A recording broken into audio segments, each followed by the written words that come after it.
En el artículo 5 del Catecismo se nos habla de la unción de los enfermos, que es el sacramento que vamos a considerar hoy en nuestra reflexión. 1499, artículo 5. Sabemos que la unción de los enfermos, como los otros sacramentos, fue instituido por Cristo para alivio espiritual y corporal de los enfermos. Abarca las dos partes, espiritual y corporal. También se le llama extrema unción, unción de los enfermos o extrema unción. ¿De dónde le viene este nombre? Porque es la última unción. La primera, el bautismo. La segunda, la confirmación, y la unción de los enfermos es la última que el cristiano recibe. Si fue ordenado sacerdote, pues tiene la unción en su ordenación sacerdotal, pero para todo cristiano, desde que no recibe el sacramento del orden, es la última. Por eso se llama extrema, porque es la última. Así haya sido ordenado sacerdote, es la última que va a recibir, la unción de los enfermos, la extrema unción. Este sacramento que los protestantes, los hermanos protestantes lo niegan, o dice que dónde está que Cristo lo instituyó, ¿no? Está en Santiago, en el apóstol Santiago, en el capítulo 15, es el fundamento bíblico de este sacramento. Santiago 5:13. ¿Está afligido alguno entre vosotros? Ore. ¿Está de buen ánimo? Salmodie. ¿Alguno entre vosotros se enferma? Haga llamar a los presbíteros de la iglesia y oren sobre él, ungiéndole con óleo en el nombre del Señor. Y la oración de la fe salvará al enfermo, y el Señor le hará levantarse, y los pecados que hubiere cometido le serán perdonados. Este es el fundamento bíblico de este sacramento, porque con la unción de los enfermos, el sacerdote, unido a toda la iglesia, ora por el enfermo, lo une a Jesús crucificado y implora para él el perdón de los pecados y la sanación del cuerpo, si eso le va a hacer bien espiritualmente, o sea, si es para provecho de su alma. Y esto es muy importante meditarlo, ¿no? Porque nuestro egoísmo, que se disfraza de muchas cosas, a veces de buenos sentimientos, que en el fondo no lo son, tiende a querer la sanación del enfermo a toda costa. Y nosotros ahí lo que más nos debe importar es el alma, y unirnos a la intención o a la voluntad de Dios de desear, primero que todo, su salud espiritual y su salud corporal, pedirla si va a ser provechosa para su alma, porque así lo pide el sacramento. Esa debe ser nuestra intención. Si es para bien de su alma, que alcance la salud del cuerpo, si no, no. Entonces, con esa intención, ya todo nuestro corazón y el corazón de la familia se dispone a lo que Dios quiera. Otra intención o propósito de ese sacramento es, uniéndolo al Cristo paciente, a los sufrimientos de Cristo, también lo dispone para contribuir con su dolor al bien de la iglesia. Y es cuando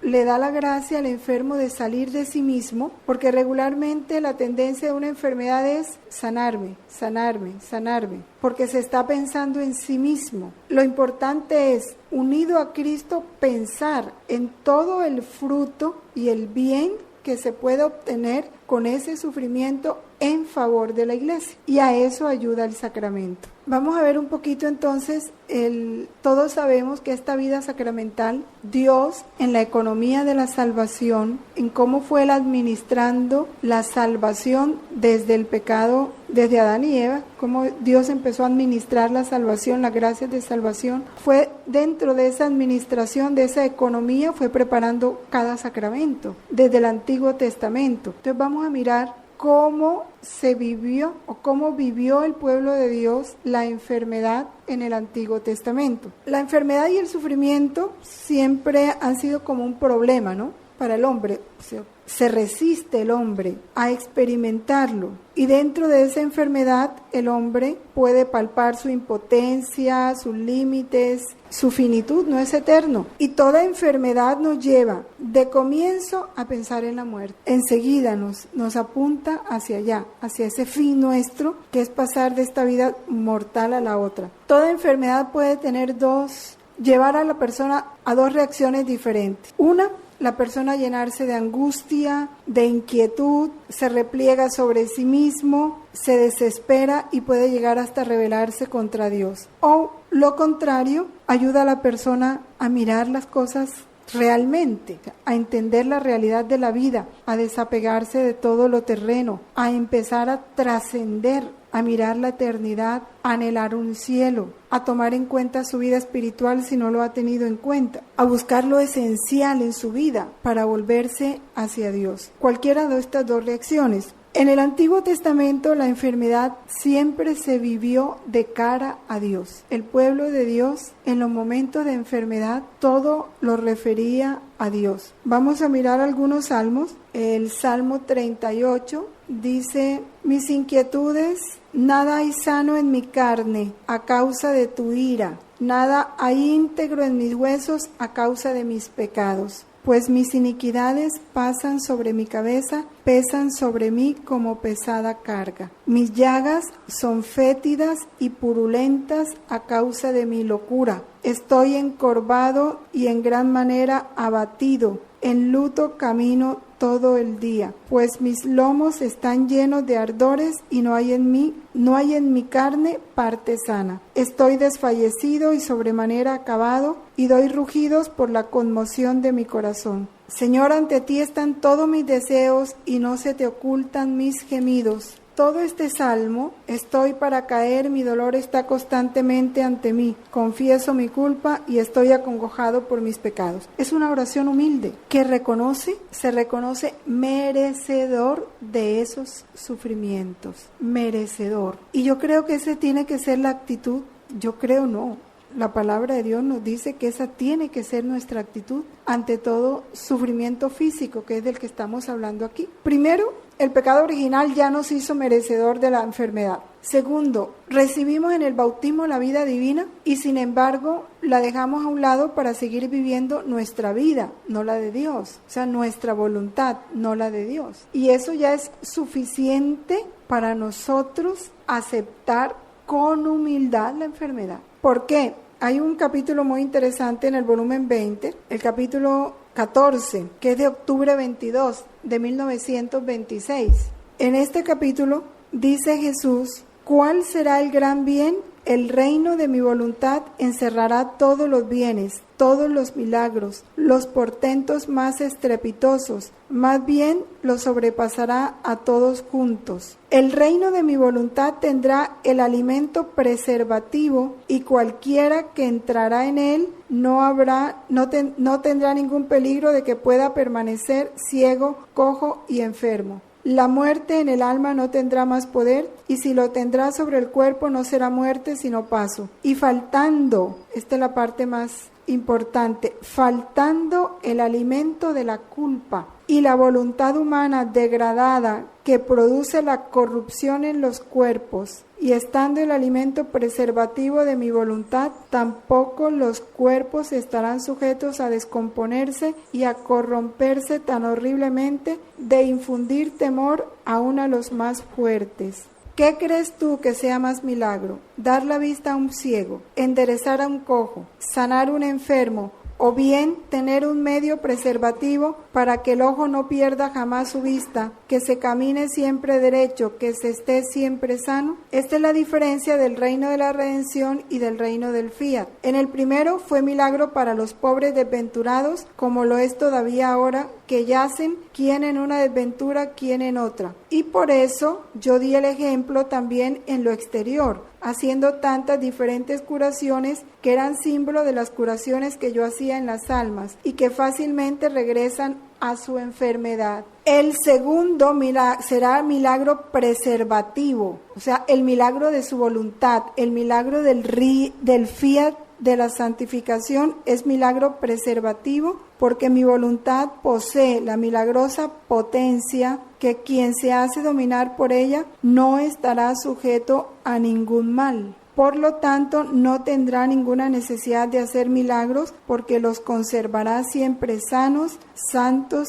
y bellos, dignos de aquella belleza que salió de nuestras manos creadoras al crear a la criatura. El reino del fiat divino hará el gran milagro de desterrar todos los males, todas las miserias, todos los temores. Mantendrá sobre sus hijos un acto de milagro continuado para preservarlos de cualquier mal y hacerlos distinguir como hijos de su reino. Esto en el alma, pero también en el cuerpo. Habrá muchas modificaciones, porque es siempre la culpa el alimento de todos los males, y quitada la culpa, faltará el alimento al mal. Está claro, ¿no? La enfermedad es consecuencia del mal, del pecado, de que nuestra naturaleza se ha degradado con el pecado. Primero el pecado original y luego los otros pecados. ¿Cuánto tiempo hemos vivido fuera de la voluntad de Dios? Entonces, así como esta oración, así tiene que ser la actitud nuestra en un momento de enfermedad,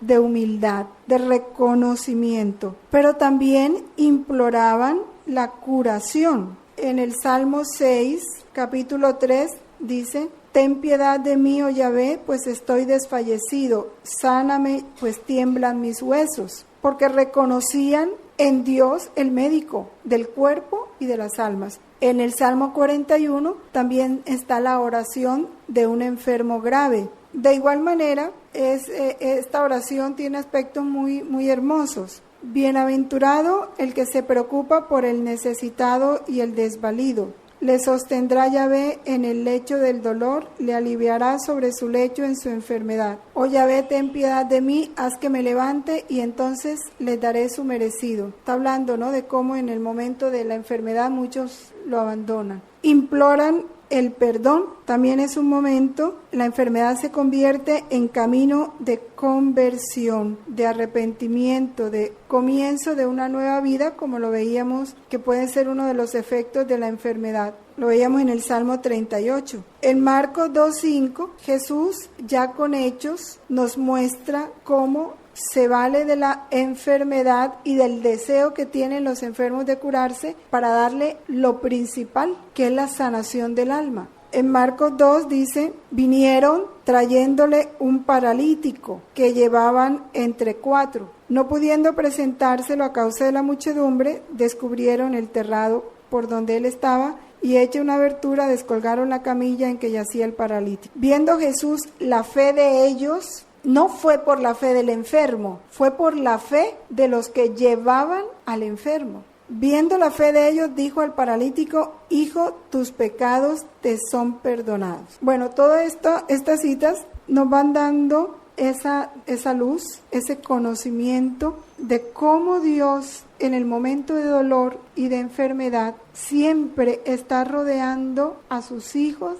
de esas gracias de salvación. Todo momento de enfermedad, por eso el dolor es redentor, porque lleva consigo gracias de salvación, de conversión, de santificación. Lo dice también Jesús, creo que es el volumen 35-36, cuando habla del dolor y las penas, dice que Él viene envuelto en el dolor, Él se envuelve en el dolor, porque nunca la enfermedad siempre es momento de gracia, de purificación y de santificación, y así lo empezó Dios a enseñar a su pueblo desde el Antiguo Testamento. Ya en el Éxodo, Él dice: yo soy el Señor, el que te sana. En el capítulo 53 de Isaías, 53:11, quiso Yahvé, desde el 10, quiso Yahvé quebrantarle con padecimientos. Está refiriéndose al profeta. Ofreciendo su vida en sacrificio por el pecado, verá descendencia que prolongará sus días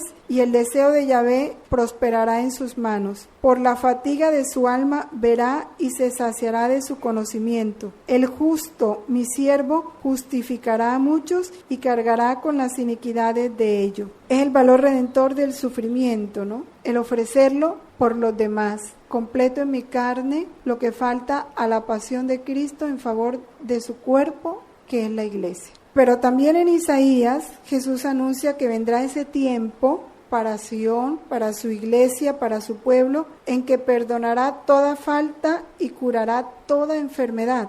Isaías 33:24, que es el mismo anuncio que Jesús hace en el capítulo del volumen 20 que acabamos de leer, ¿no? ¿Cuándo se va a dar eso? Pues cuando se dé la plenitud del reino de su voluntad en cada uno y en el mundo en general. Vamos a leer Isaías 33:24. Ese capítulo está hablando de la liberación de Jerusalén. Jesús está anunciando todo lo que hará con su pueblo. Entonces la presa que se repartirá será muy grande, hasta los cojos tomarán parte en el saqueo, y ningún habitante dirá estoy enfermo. El pueblo que mora en ella obtendrá el perdón de los pecados. Y para uno esperar, no sufrir ninguna enfermedad, es porque ha vivido ya la plenitud del reino. ¿Y quién? Ninguno. Todos tenemos que esperarla como algo normal en nuestra vida y asumirla así, con esa naturalidad, con esa humildad, o sea, enfrentar nuestra verdad. Cristo como médico, sabemos que Cristo es médico del cuerpo y del alma. No hay ningún milagro que Jesús haya hecho sobre el cuerpo que no haya beneficiado el alma, porque en lo primero que Dios trabaja es en el alma, porque es lo que más le importa de sus hijos. Siempre la sanación del cuerpo es un signo de lo que Él trabaja interiormente en el hombre, de lo que Él hace interiormente en el hombre. La prolongación de ese Cristo médico está en los sacramentos. En los sacramentos Cristo está constantemente tocándonos para sanarnos. Todas las curaciones anunciaban esa curación radical, la victoria sobre el pecado y la muerte, su Pascua. Y aquí hay algo importante. Lo que es redención propiamente es sanarnos, y lo dice Jesús en los volúmenes, para enfermos, ¿no? Él primero necesitaba sanar la humanidad, sanarla del pecado, sanarla del egoísmo. ¿Qué es pecado? Sanarla interiormente, para que ya sana pudiera unirse definitivamente con Él y dejarlo vivir a Él en ella, o sea, esa es su morada, ¿no? Entonces la sanación interior es lo primero que Dios quiere del alma, la sanación. Y a través de los sacramentos Dios va sanando, es el médico. ¿Qué es lo ideal? Lo ideal es que para nosotros que ya vivimos o que estamos conociendo estas verdades, lleguemos a alcanzar esa sanación completa y pronto, ¿no? O sea, desear esa sanación espiritual a costa de lo que sea, para poder darle cabida en plenitud a ese Cristo en nosotros. Porque ahí empieza, cuando ya el alma está sana,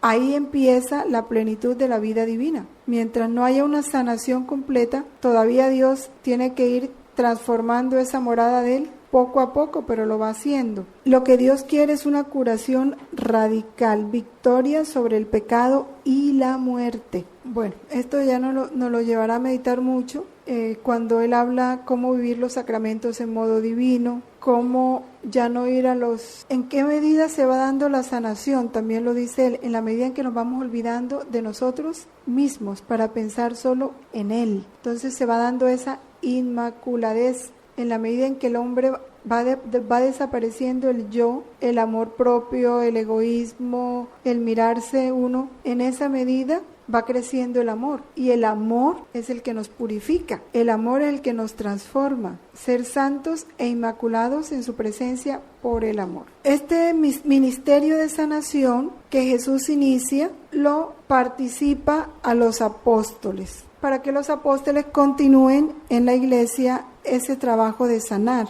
Pero es importante entender algo, la predilección de Jesús por el enfermo. Y esto yo digo que tenemos que meditarlo mucho, porque no hay palabra de Jesús que se relacione con la enfermedad o con los enfermos en que Él no nos haga saber lo valioso que es ese momento para el que lo sufre y para Él. En las obras de misericordia, que pone visitar los enfermos, y que dice cuando habla del juicio final, porque estuve enfermo y me visitaste. Es decirnos con claridad cómo en ese momento es Él el que está sufriendo, es Él de una manera especialísima el que está viviendo en esa alma. así el alma no lo comprenda, no se identifique con esa verdad. Puede ser un enfermo que no crea, un ateo, pero Jesús está enfermo, Jesús está sufriendo en él. Que él no lo reconozca es otra cosa, pero Jesús está sufriendo en él. Y Jesús en él está ofreciendo ese sufrimiento al Padre. La tarea con los enfermos es llevarlos a reconocer a Cristo en su dolor y a unirse a Cristo en su dolor, porque entonces ya unidos a Cristo, ese dolor sí los transforma a ellos, los convierte, los purifica, los santifica. Pero si el enfermo no esté unido a Cristo, Cristo está sufriendo en él y está ofreciendo su dolor al Padre en él. Y con esa fe tenemos nosotros que acercarnos a los enfermos. Una característica importante de Jesús al sanar a los enfermos, siempre les pide como condición la fe, que crean. Participa, dijimos, este ministerio a los apóstoles, muy especialmente en Mateo 10:38, cuando nos invita a todos a tomar la cruz y a seguirlo, y cuando los envía, en el envío que hace en el capítulo 6 de San Marcos, en los versículos 12 y 13. Predicaron que se convirtieran, expulsaban a muchos demonios y ungían con aceite a muchos enfermos y los curaban. Y otra parte cuando dice, en mi nombre impondrán las manos sobre los enfermos y se pondrán bien. El catecismo nos habla en el numeral 1508 de el carisma especial de sanación. La primera carta a los Corintios, vamos a leerla para después comentar esto. El capítulo 12, que habla de los dones espirituales. Hay diversidad de dones, pero uno mismo es el Espíritu. Hay diversidad de operaciones, pero uno mismo es Dios que obra todas las cosas en todos. A uno se le da por el Espíritu la palabra de sabiduría, a otro la palabra de ciencia, según el mismo Espíritu, a otro fe en el mismo Espíritu, a otro don de curaciones en el mismo Espíritu, a otro operaciones milagrosas, a otro profecía, a otro discreción de espíritus, a otro diversidad de lenguas, a otro interpretación de lenguas. Todas estas cosas las obra el único y mismo Espíritu, que distribuye a cada uno según quiere. Este don de sanación lo da Dios para manifestar la fuerza del resucitado, la gracia de Jesús resucitado. Pero anota el catecismo algo que es importantísimo y ojalá lo subrayemos. Dice, sin embargo, ni siquiera las oraciones más fervorosas obtienen la curación de todas las enfermedades. Así San Pablo aprende del Señor que mi gracia te basta, que mi fuerza se muestra perfecta en la flaqueza. Y la cita de Colosenses 1:24, completo en mi carne lo que falta las tribulaciones de Cristo en favor de su cuerpo, que es la Iglesia. Digo que es importante porque este don de sanación no ha sido muy bien interpretado. Ya San Juan de la Cruz, cuando habla de estos dones extraordinarios, como este don de sanación es un don extraordinario, ¿qué dice? Primero, recházalo, no lo quieras. ¿Por qué? Dice, porque para que ese don se realice conforme a la voluntad de Dios, y esto lo dice también el catecismo cuando habla de los carismas en el capítulo de la Iglesia, la persona solo lo puede ejercer según el Espíritu, ¿no? Según los impulsos del Espíritu, según como el Espíritu se lo dicte. ¿Y cómo hace la persona? Vamos a ver si lo encuentro, para ver cuándo sí puede y cuándo no puede ejercer ese don. ¿Cómo hace ella para discernir a quién quiere Dios sanar y a quién no quiere sanar? Si lo que está haciendo es impulso de ella o es impulso del Espíritu. Por eso la Iglesia pide que se someta a la obediencia de los pastores. Y porque no, aun cuando ella tenga el don de sanación, que ese don es del Espíritu, aun cuando lo tenga, no lo podrá ejercer siempre, sino cuando Dios quiera. Y ese cuando Dios quiera requiere un discernimiento, una docilidad, una humildad tal que es peligroso hacerlo por su propia cuenta. Yo recuerdo el padre Tardif, que sabemos que su don de sanación estaba reconocido por la Iglesia y bajo la obediencia de la Iglesia. Él mismo decía, es lo primero que advertía, no todos los que están aquí van a ser sanados. Aquí está. Los carismas constituyen tal riqueza siempre que se trate de dones que provienen verdaderamente del Espíritu Santo, el numeral 800, y que se ejerzan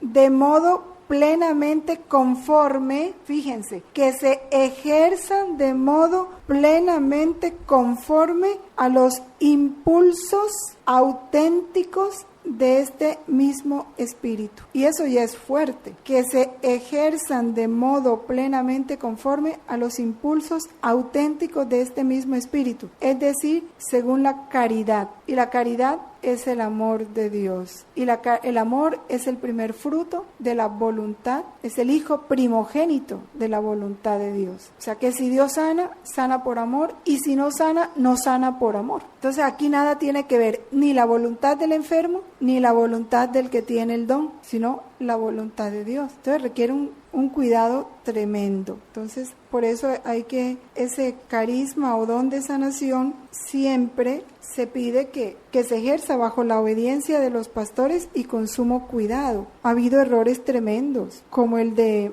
institucionalizar la sanación. Entonces, hay todo un edificio y todo un grupo dedicado a la sanación, y eso no debe ser así. La fuente de Lourdes en Francia es un don de Dios al mundo, a la iglesia. Pero todos los enfermos que van ahí no salen sanos, porque todo está sometido a la voluntad de Dios. Entonces, los sacramentos sabemos que estaban divididos en 3 grupos. Esto para recordar un poquito. Los sacramentos de iniciación en la vida cristiana son bautismo, confirmación y Eucaristía. Hay el grupo de sacramentos para enfermos o sacramentos de sanación, que son la penitencia, el sacramento de la penitencia y este sacramento de unción de los enfermos. Sacramento para enfermos. ¿Cuál es la materia de este sacramento? Sabemos que la materia es aquel signo sensible indispensable para que se dé el sacramento. Si falta la materia, no hay sacramento. ¿Cuál es la materia de este sacramento? La unción, que se hace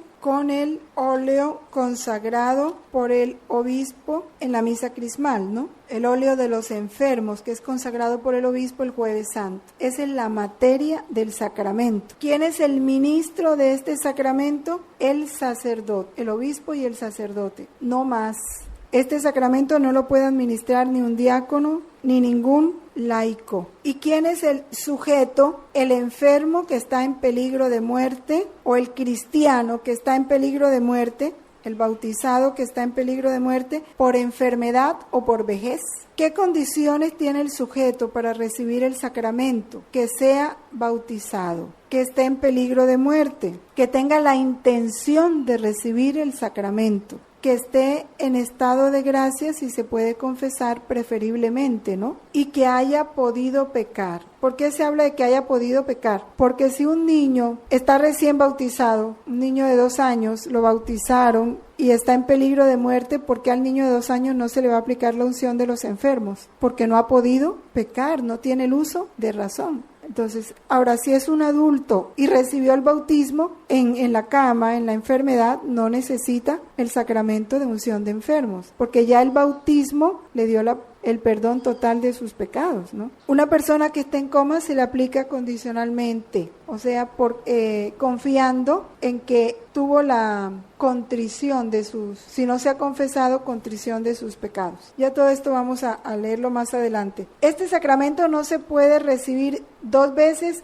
en la misma enfermedad, sino se sanó, vuelve a la gravedad, entonces sí lo puede recibir. Vamos a leer el 1513, que nos habla de la forma de ese sacramento, para poder aclarar bien estos detalles. Conforme al Concilio Vaticano II, que estableció, porque antes se ungían todos los sentidos, se ungían los ojos, los oídos, la boca, las manos, los pies, todo. Ya con la fórmula del concilio no se ungen todos los sentidos. El sacramento de la unción de los enfermos se administra a los gravemente enfermos, ungiéndolos en la frente y en las manos con aceite de oliva debidamente bendecido, o según las circunstancias con otro aceite de plantas, y pronunciando una sola vez estas palabras: por esta santa unción y por su bondadosa misericordia, te ayude el Señor con la gracia del Espíritu Santo para que libre de tus pecados te conceda la salvación y te conforte en tu enfermedad. Ahí están los dos efectos. ¿Quién recibe el sacramento? No solo para los que están a punto de morir. El tiempo oportuno es cuando empieza a estar en peligro de muerte. Una persona se va a someter a una enfermedad, a una operación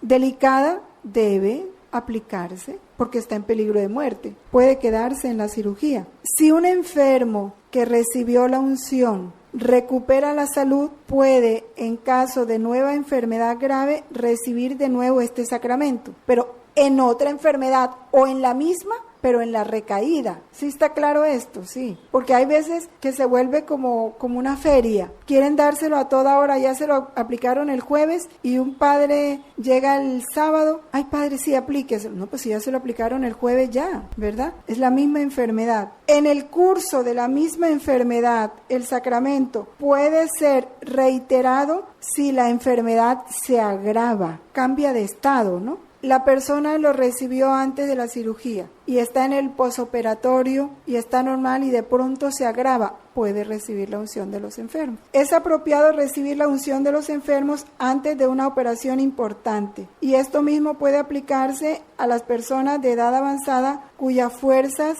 se debilitan. Ya hablábamos de solo los sacerdotes, lo dice el numeral 1516, son ministros de la unción de los enfermos. Es deber de los pastores instruir a los fieles sobre los beneficios de este sacramento. Los fieles, y aquí viene nuestro deber, deben animar a los enfermos y llamar al sacerdote para recibir este sacramento. Y que los enfermos se preparen para recibirlo en las buenas disposiciones con la ayuda de su pastor y de toda la comunión eclesial, a la cual se invita a acompañar muy especialmente a los enfermos con sus oraciones y sus atenciones fraternas. Vamos a terminar antes de dar el descanso en la tercera parte, la celebración, que ya la habíamos iniciado. Es una celebración comunitaria. Regularmente, y es lo que se recomienda, que cuando el sacerdote llegue a la casa del enfermo esté la familia presente. Es